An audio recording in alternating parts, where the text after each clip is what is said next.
Welcome to a Bible talk from Lower Mountains Anglican Church.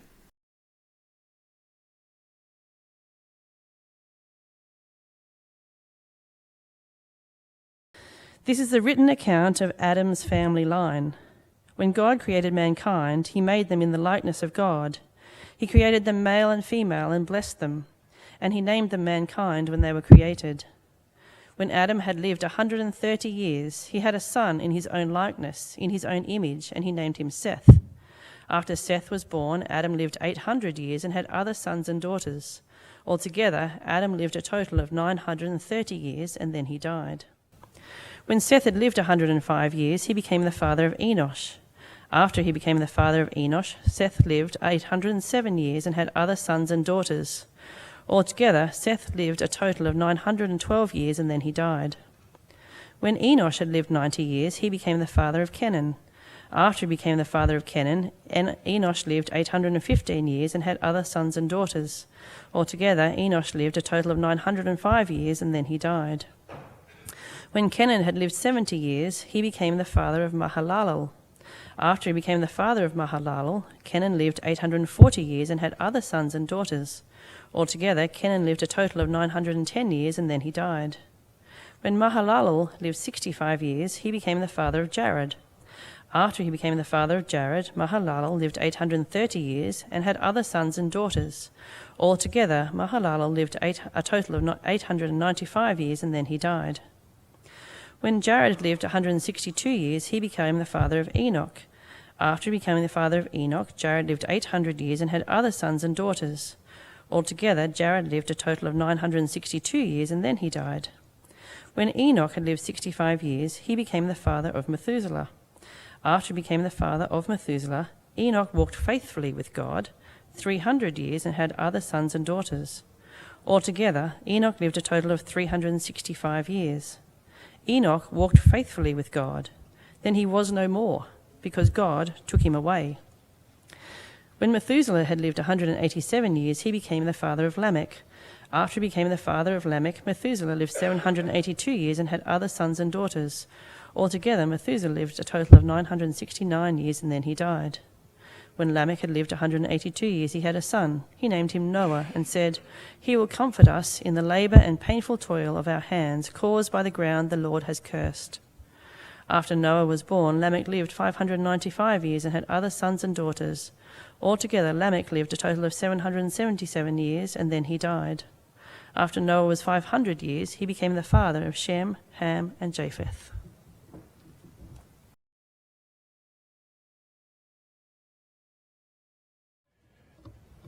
Jude is a servant of Jesus Christ and a brother of James, to whom have been called, who are loved in God the Father and kept for Jesus Christ.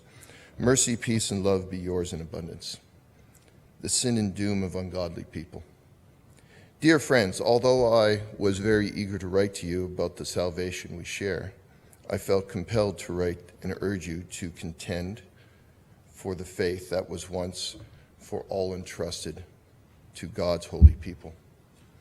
For certain individuals, whose condemnation was written about long ago, have secretly slipped in among you. They are ungodly people who pervert the grace of our God into a license for immorality and deny Jesus Christ, our only sovereign and Lord. Though you already know of all this, I want to remind you that the Lord, at one time, delivered his people out of Egypt, but later destroyed those who did not believe, and the angels who did not keep their positions of authority but abandoned their proper dwelling, these he has kept in darkness, bound with everlasting chains for judgment on the great day. In a similar way, Sodom and Gomorrah and the surrounding towns gave themselves up to sexual immorality and perversion. They serve as an example of those who suffer the punishment of eternal fire. In the very same way, on the strength of their dreams, these ungodly people pollute their own bodies, reject authority, and heap abuse on celestial beings.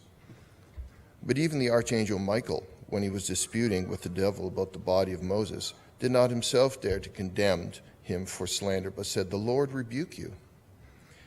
Yet these people slander whatever they do not understand, and the very things they do not understand by instinct, as irrational animals do, will destroy them. Woe to them! They have taken the way of Cain. They have rushed for profit into Balaam's error.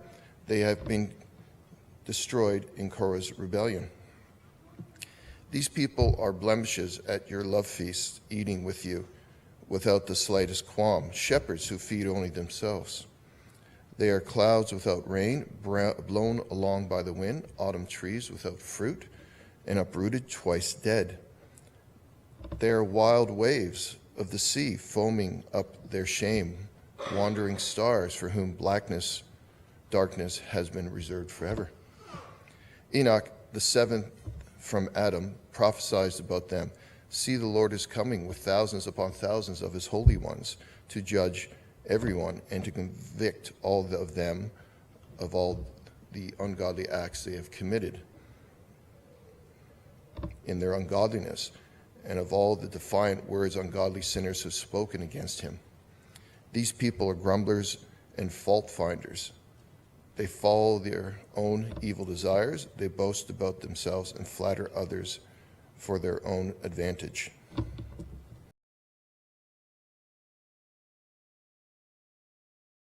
Hello, everyone. Oh, come on, you can do better than that. Hello. Yes, that's it. That's great. I've got to say, what a great Genesis reading there. You did very well for us, mate. We had a lot of fun with that one. You're going to see the reason why we read that one. And thanks, Joel, for reading Jude. There are so many new people here, as always, on Sunday nights. It's so great that you are here. And so let me say this to the family that is usually here at 6 o'clock. Be as welcoming as you can, my friends, because we want to make sure those who are joining us or visiting today know that we are a welcoming place, and we want to get to know you. So we'll see how we go. Well, welcome along to the first of our Jude series over the next couple of weeks. Good way to start term 3. And I want to start by asking you a question that I want you to talk to the person around you and see what you can come up with. And we'll see where that goes. So here's the question. What do you think are the greatest challenges to the Christian faith today? Okay, what do you think are the greatest challenges to the Christian faith today? Only a small topic. Chat with the person next to you, around you. Bring in people that you don't know and have a bit of a chat. Go for it. I'll wait.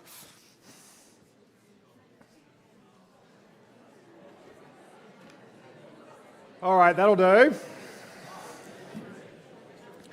I'm sure in that very quick 2 minutes you will have been able to decipher all of the greatest challenges to the Christian faith, because there's only going to be a couple that are there, so we'll see how they go. Although I look around and I know there's a few philosophers among you, and I know there's a few here who will come up with all sorts of little, amazing things that we need to be able to think that will take us about a year to unpack.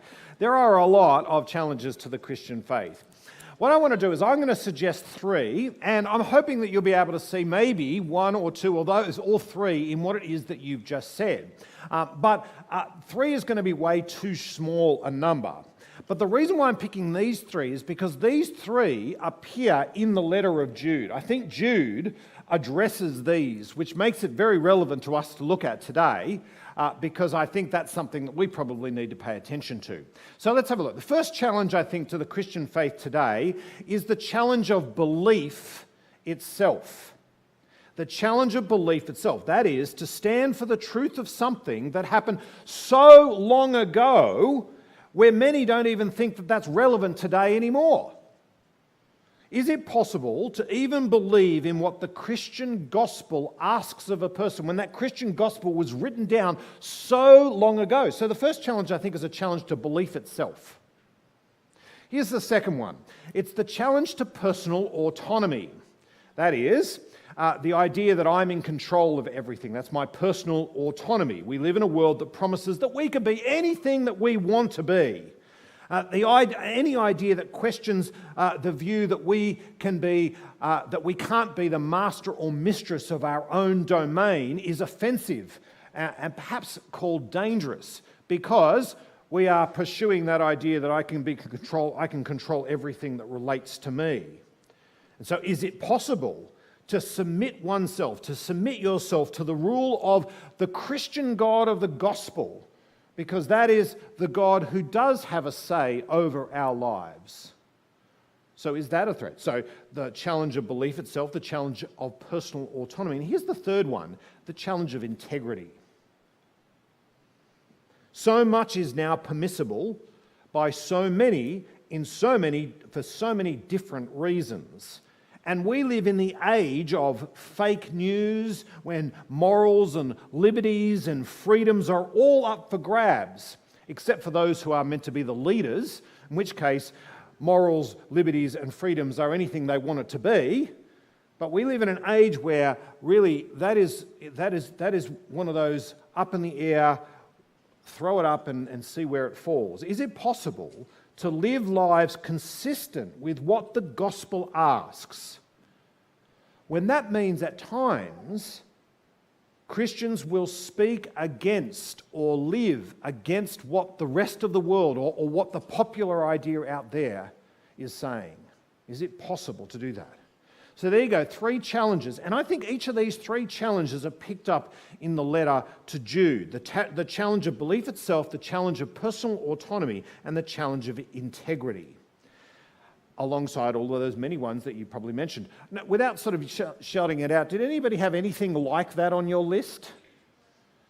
Not yet? Oh, gee, well, that just shows you how incredibly out of touch I am with all of you, or how humble you might be. Welcome to the little letter of Jude. Welcome to the little letter of Jude.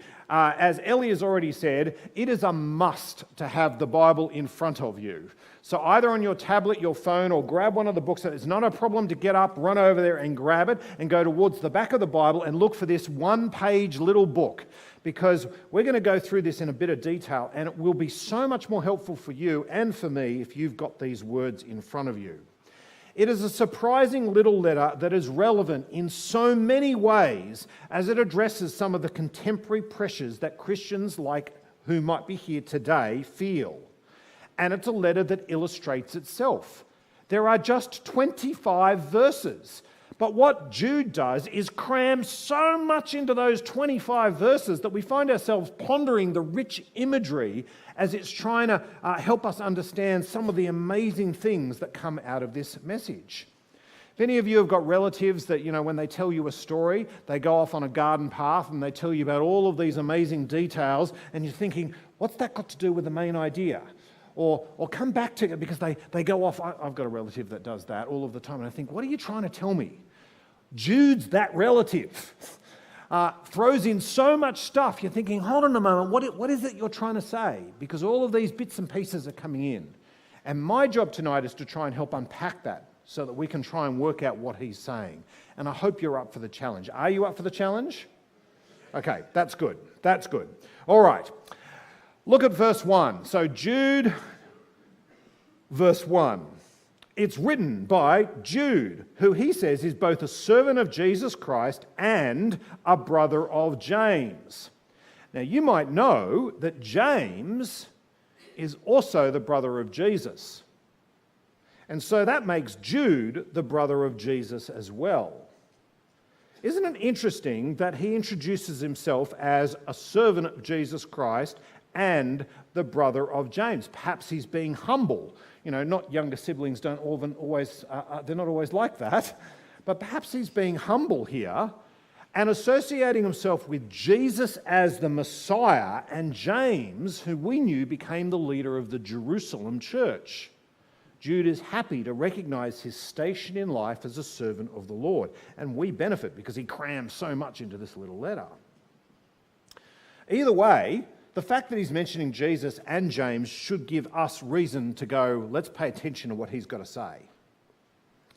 And like a modern day email, the sender identifies who the letter is addressed to. And he doesn't say to the church of Thessalonica or to Timothy or to Titus. He doesn't actually give a name particularly to who the letter is to be received through. What he does is he gives some qualifications. He says, to those who've been called and loved by God and kept by Jesus Christ. Called, loved, and kept by Jesus Christ. That's a very interesting way. So you see there straight away, he wants to say to Christians This is something that is for you, because really those are the Christian qualifications. If you are Christian, then you are in a privileged position. It's not because you've first determined yourself to be a Christian. It's because God has sought you out, has called you, and decided to be in a relationship with you. That's wonderful news. And if it disturbs you that you've not had enough say in your privileged position, then recognize that that comes with the fact that you are loved by the Father who made and created everything that we know, including your very self. You are loved by the Creator of everything. And you are kept by His Son such that He will prevent you from being lost. That is a very privileged position. That is better than winning the greatest lottery with a ticket you didn't buy with a prize that you can't lose. A win, win, win. That's a pretty amazing picture. Now, just get him up here. You know that he's going to teach us so much more about there. He's so good with this one. Thank you, Nariah. Jude starts his letter by reminding his readers that they are in a privileged position. Friends, if you are reading this letter and you know what it is to know Jesus, to have a Christian faith, then you are hearing this letter from a privileged position. And that makes this letter special, hopefully, for you. Now, why is he writing? What's the purpose of his writing? Verse 3, you can see that he is eager to write. In fact, he feels compelled to write. And his topic is the salvation that they share. He's not talking about the salvation over there. He's saying this is something that we collectively share. And for a church family to say, this is what we have together. We share in this salvation. So if you are Christian, then you should see that this letter is written not just for those who were the original recipients. It is for all who share in that same salvation back then, last week, today, next month, and in the generations to come. If they share in that salvation, this letter is written to all of us. And that makes this letter both timeless and relevant for us. Now, what follows in verses 3 and 4 are absolutely key. So we're going to look at this letter over the next 2 weeks. And verse 3 and 4 gives you the structure. If you're the type of person who likes to know where you're going and likes to know how something unfolds, you know, the engineers amongst us who need to sort of have that template, well, 3 and 4 helps us understand the whole letter. So in verse 3, Jude says, he writes to urge you to contend for the faith. Well, in the second part of the letter, from verse 17, he's going to describe how a person should contend for their faith. That's what we'll look at next week. Verse 3 is what he's saying he will get to from verse 17 on in the rest of the letter. And so, it's not going to take rocket science. Verse 4, Jude writes to expose certain individuals who have brought challenges to the faith. And, surprise, surprise, the first part of the letter, verses 5 to 16, which we look at today, are all about those challenges. So if you like to have some structure, 3 and 4 help you understand everything that's happening in this letter. And so that will help us over these 2 weeks. What I want to do is I want to look at the challenges of faith today, and next week, how to contend for the faith. There's the orientation to the letter. Are you still with me? Yes? Okay, I've got some thumbs up. Is that a yes? Yes? Yes? Come on! Yes? Yes? Okay, these guys are definitely listening. I'm not sure about them. We'll see how we go. Okay, how about I pray? Because we need to get into this letter in a little bit of depth, and we'll see how we go. So let me pray. Lord and Father, bring us to this little letter of Jude, ready to learn the big lessons that it offers. This letter upholds those who have chosen to contend for the faith of Jesus. And this letter condemns those who challenge the faith. Help us today to have the wisdom to know the difference and the willingness to submit ourselves to reading, listening, and learning your word. In Jesus' name, amen.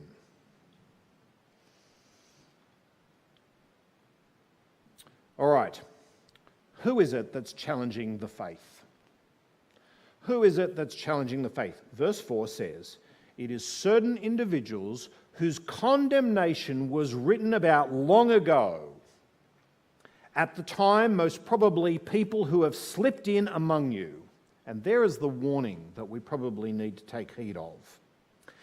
When he says that they were written about long ago, Jude is not talking about certain folk who were doing this and were named as if that's someone you have to look out for. You know, I've got to write to you, there are certain individuals who are going to be a problem for you in about, a month's time or in a couple of years' time. Look out for these guys, because Fred's going to be a problem. Or Lucy's really going to get in the way. That's not the certain people he's talking about. What he's trying to do here is he's trying to say there are examples that we can see because these are the type of challenges that the Christian family will experience. And so take note of them. And the best way to do that is to point you back to past examples, to people who in the past have presented that type of challenge.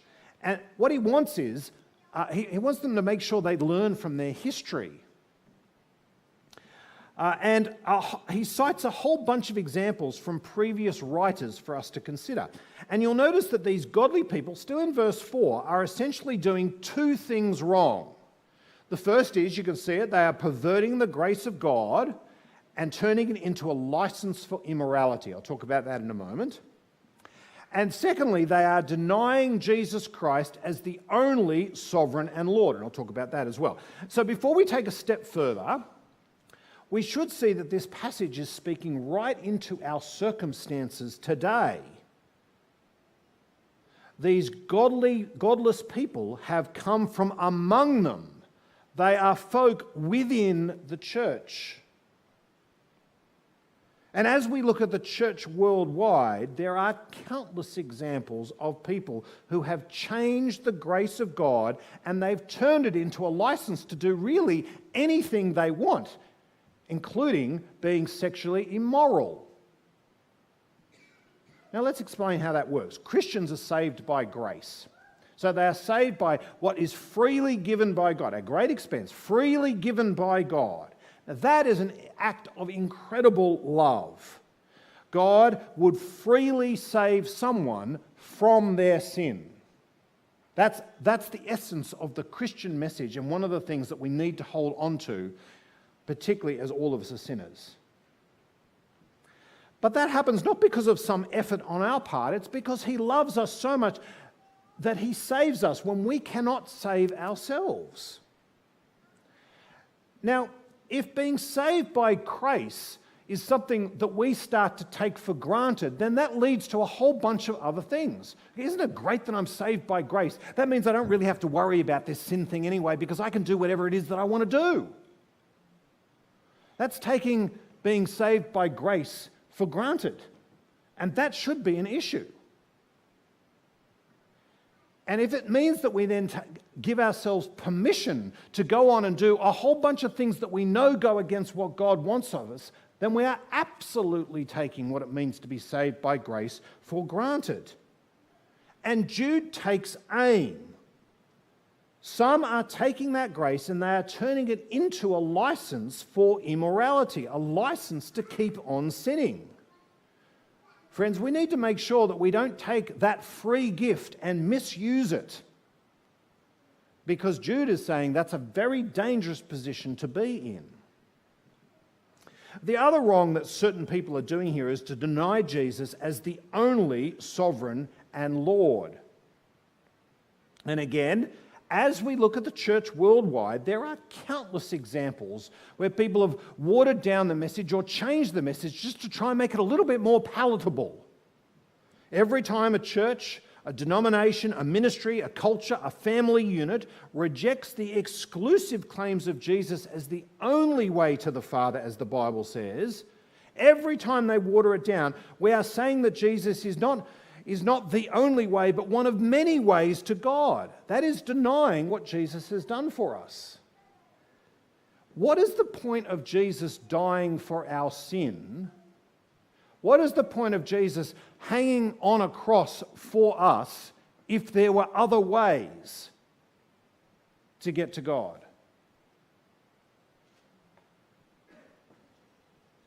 So, brothers and sisters, before we take a step further into this little letter, should we ask the question of ourselves, are we personally at risk of being like the certain people that Jude is taking aim at? Are we playing loose with the grace of God? Love that I'm saved, but that doesn't actually mean anything in my life because I know I'm always going to be saved. Or are we denying the exclusive claims of Jesus? It's okay, I'm a Christian, so wonderful, I'll be fine by that. And, I'm also saved by all of those good works that I do, or by how fantastic I look, or how smart I am, or how good I am at serving in all sorts of different ways. Are we personally at risk of being like these certain people?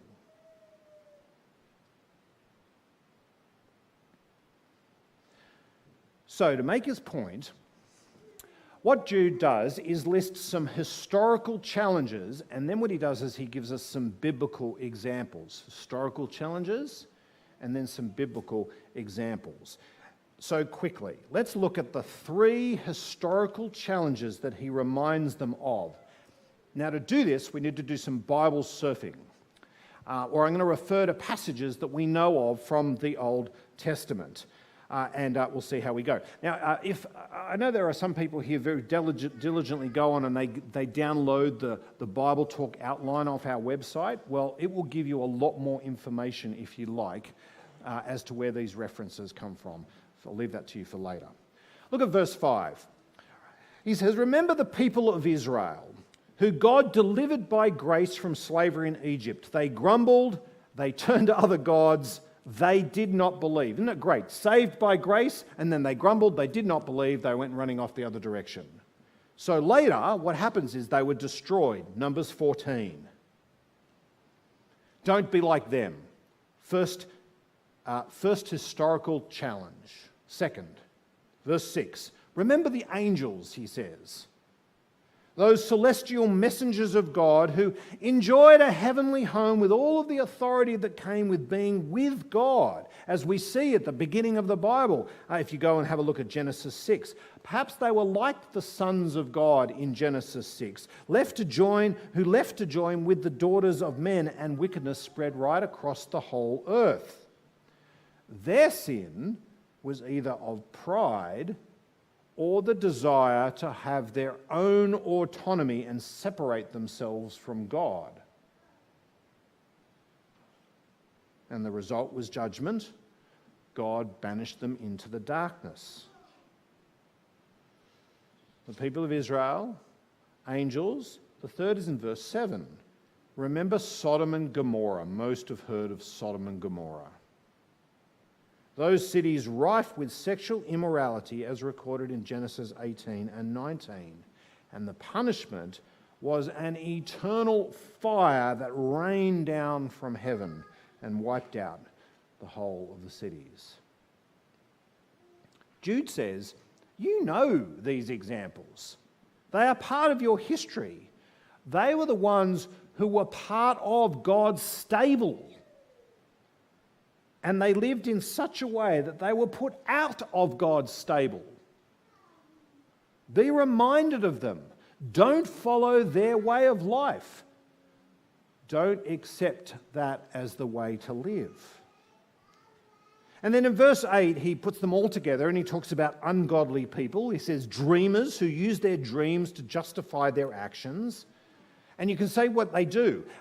They pollute their own bodies, they reject authority, they heap abuse upon celestial beings, it says. In fact, what they do is so bad that it is better to have nothing to do with them and to leave them into the hands of the Lord, like the archangel Michael apparently did with Satan when they disputed over the body of Moses. Now, we're going to come back to that. That's really funny. That's an apocryphal story. We're going to go, what is that? We'll come back to that in a moment. Before I do, friends, we would be wise to learn from the warning that's here. recognize the folly of polluting our own bodies in a way that goes against God's will. That means we feed into our bodies things that we know will take us further away from God by what we see, by what we hear, by what we potentially digest. If it takes us away from what would be God's will, then be aware. That's folly. Do not pollute your body because it won't take you in a direction you want to go. Don't use your body in a way that will go against God's will. Because if you do that, then you'll find that you won't be enjoying what it is that God has given you as a gift in your body. Further, don't reject the authority that the Lord has over your life. If He is sovereign Lord and the one who has created you and has paved the way for you, don't reject His authority over your life. And lastly, don't speak against those who are in fact speaking the words of God. If that's what God is saying, don't ridicule it, don't ignore it, don't even put to minimize those who are saying that. Now let's pick up that Moses, really funny little Moses thing. One of the interesting things about the first part of Jude's letter is that he refers to known writings that make his point. And they aren't always writings that come from the Bible. So for example, this reference in verse 9 about the archangel Michael disputing with the devil about the body of Moses, that's not recorded in the Bible. It comes from the apocryphal writer called The Assumption of Moses, a letter called The Assumption of Moses. Some of you will have that as the footnote at the bottom of your Bibles. A little later, he will talk about Enoch. He is mentioned in the Bible, but he also has an apocryphal letter written in his names. Those writings were known to the people who received this original letter, and so he's referring back to them so that they might learn from them. For us, it doesn't mean too much at all because we don't know those writings. And those writings don't carry the same weight of authority as Scripture does. Jude is using them to make a point that makes much more sense to them than they probably will to us. But he's using them as examples to say, be wary. This is the path that they have taken. Let's keep going. Jude highlights more of what these people who challenge the faith do, and that's in verse 10. They slander. So that is, you say something that is unhelpful or wrong. In here, the emphasis here is that they speak abusively about things they just don't understand. And they listen only to what their own instincts tell them to do, like animals. And the tragedy is that it will only lead to their destruction. They've embraced something that will ultimately take them to their own destruction. So friends, when we think about some of the challenges to the Christian faith today, it seems to me that Jude is pretty prophetic. How often do the expert voices around us, those champions of progressive religion or progressive thought, they speak in ways that clearly forget the gospel of Jesus? They will say that we are on the wrong side of history, or they will use language that sort of diminishes anything that has been established or is in the past because only the future is bright. Is it? They speak as people who seem to have little or no understanding of why the good news of Jesus is central to what the church should hold to.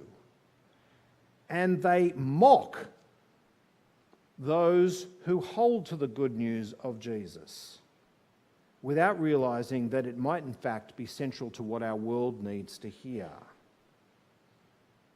And add to the gospel, making it something that it's just not, and speak abusively against those who are simply trying to stick to what the gospel says. It's called cancel culture.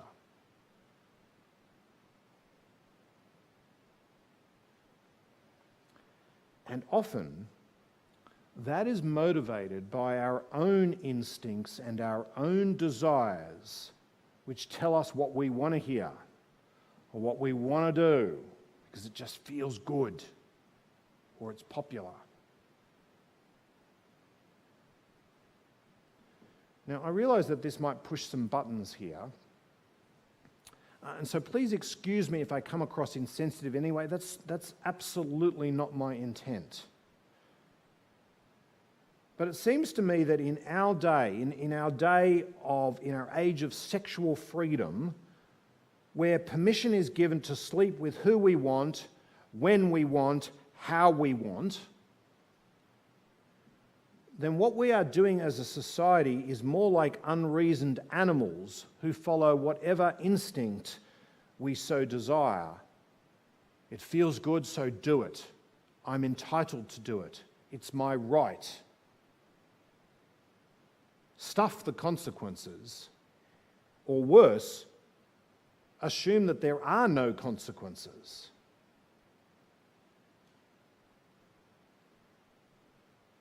This is the culture that is shaping us. It is the air that we breathe, and it will shape the generations that will follow behind us, particularly if we embrace it today.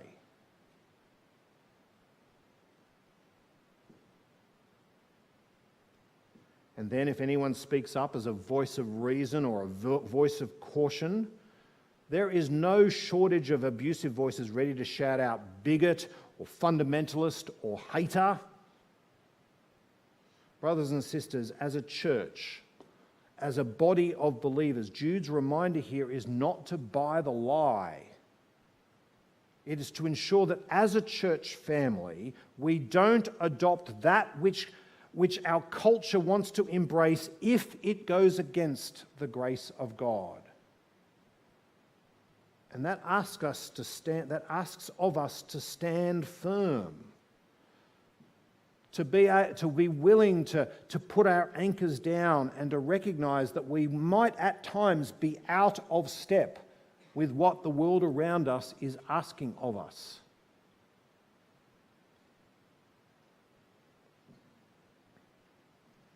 Now, I know that this room is full of people there are also leaders in here, leaders of growth groups and of youth group and of kids' church. You are the leaders of a generation who follow. It's incumbent on you to ensure that you don't inadvertently lead a false example by allowing the culture to shape you more than the salvation that we share shapes you. For those who follow in your footsteps are taking your lead.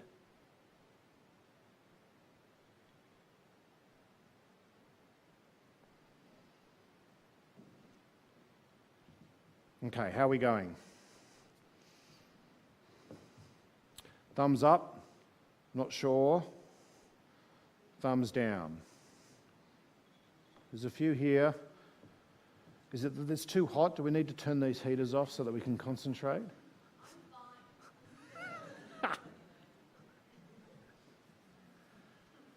All right. Well, Jude then moves away from the historical events and he moves to the biblical examples.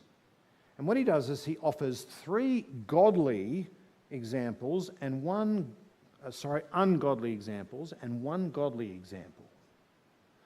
3 ungodly examples, 1 godly example. Look at verse 11. Woe to them who are like Cain. Now, you know the story of Cain and Abel, I imagine, from Genesis 4.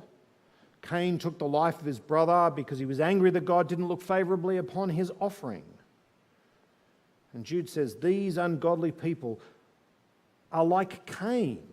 They have no regard for the souls of others, for the lives of others around them.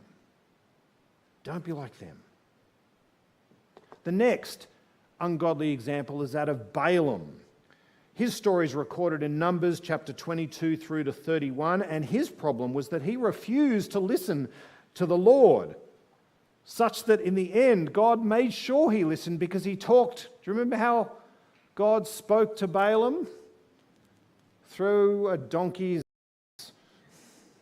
And if that's the only way you're going to hear what God is going to say, then you realize you probably haven't listened very well. And these ungodly people that Jude are warning about are like Balaam.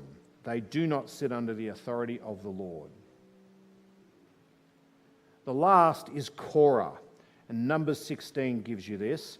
Korah leads a rebellion against Moses because he wanted to have more autonomy.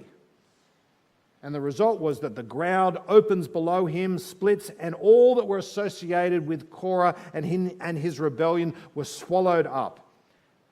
These ungodly people that Jude are warning about are like Korah.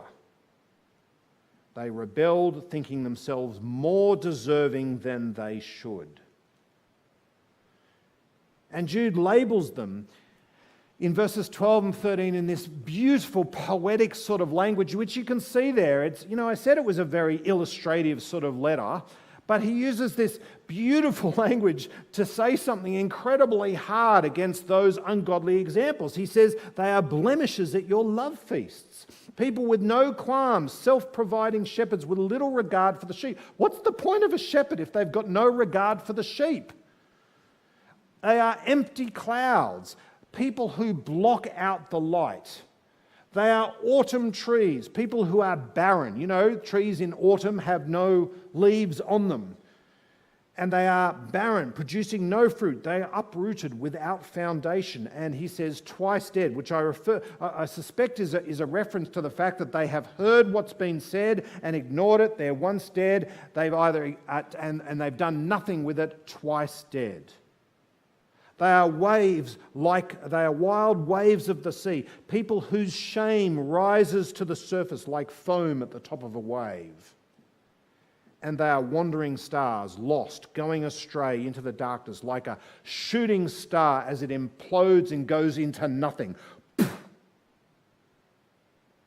Gone. The imagery is extraordinary. The letter illustrates itself. 3 ungodly examples. And then the contrast. Jude offers a godly example, Enoch, in verse 14. And Enoch is a breath of fresh air. He is 7 generations from Adam, as we so read from Genesis 5. As we laboured our way through that particular letter, hey, you want to do something for us? We've looked at Genesis 1 and 3 in the last couple of weeks, so let's skip to Genesis 5. If you want to have a look at that one, open up Genesis 5. It's right at the beginning of the Bible, and have a look at what was read for us. Because Toby did us a great service by reading through that long family line of Adam. It feels all very boring. We say if you are ever babysitting somebody and you're trying to get them off to sleep, then open up Genesis chapter 5. And as you're reading it to them, however hyped they might be, then you will watch the eyelids close on those kids as you work your way through a genealogy. And every so often the Bible has these genealogies. There's something really important about them, and that's the beauty of studying them. But whenever you see one of those genealogical lists, so-and-so lived for however many years, then he had a son, and he named him, and then after he was born, he lived for so-and-so many years, and then he died. On to the next son. And on we go. It's a pattern. So you can see the pattern going over and over and over. Whenever you see a pattern like that, here's the key. Look for something that's different. Look for what breaks the pattern, and you see that with Enoch. So if you look at verse 21, you'll see there is a break to the pattern. Let me read it for you. Genesis chapter 5, verse 21. When Enoch had lived 65 years, he became the father of Methuselah. After he became the father of Methuselah, Enoch walked faithfully with God 300 years and had other sons and daughters. Altogether, Enoch lived a total of 365 years. Enoch walked faithfully with God. Then he was no more because God took him away. Can you see the difference? Twice we are told that Enoch walked faithfully with God. And then at the end, we hear nothing about his death like we did all of his forefathers. We hear that God took him away. There's the difference. Enoch is the godly example. His example is the one that's prophesied back forward in Jude chapter 15, verse 15. He is the one who by example will stand head and shoulders above those ungodly examples, because, as Jude 15 says, because their ungodly acts, their ungodly ways will show them to be ungodly sinners. Enoch stands a head and shoulders above them. He's the example to follow. So let's bring this home. Who are these people? Who are these ungodly ones that are referred to in Jude? They are the certain people in our churches who, verse 16, are the grumblers, fault finders, followers of their own evil desires, boasters about themselves, and flatterers for their own advantage. It's such an ugly description. I know it feels for most that we're going to take ages before we ever need to have a tombstone in front of our head or a headstone over our grave. Can you imagine? Here lies grumbler, fault finder, follower of their own desires, boast of themselves and flatterer. That's not what you want on your gravestone. But it is a description that makes me think about how I live. I don't want to be a person in our church who is a grumbler, fault finder, follower first and foremost of my own desires, boaster or flatterer. None of us want to be that. Yet I also know that for me, I consistently need to work at it so that I am not a grumbler, fault finder, person who follows my evil desires, a boaster or a flatterer.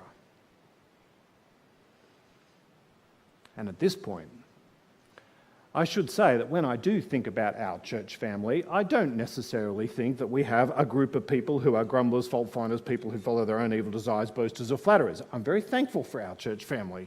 I think there's an amazing, awesome, godly group of people here. The warning is for us to take on notice.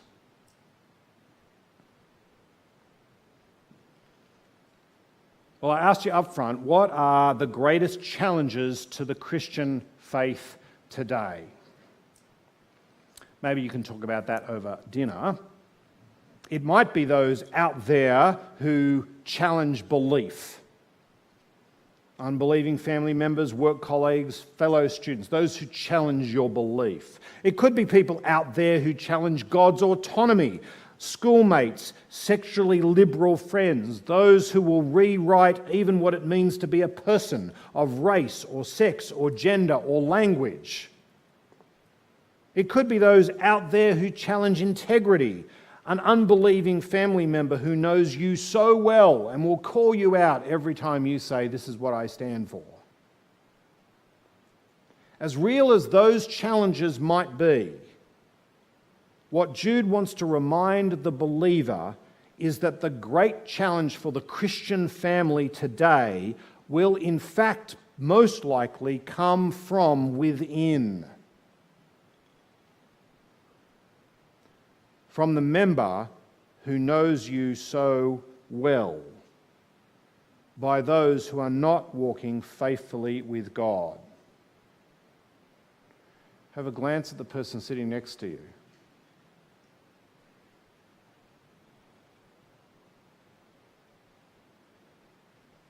So here's the application. Be clear on what you believe. Be clear on what you believe. That is the salvation that we all share. Know what that salvation is, because if you don't know, it's very hard to be strong and firm in what it is that you believe.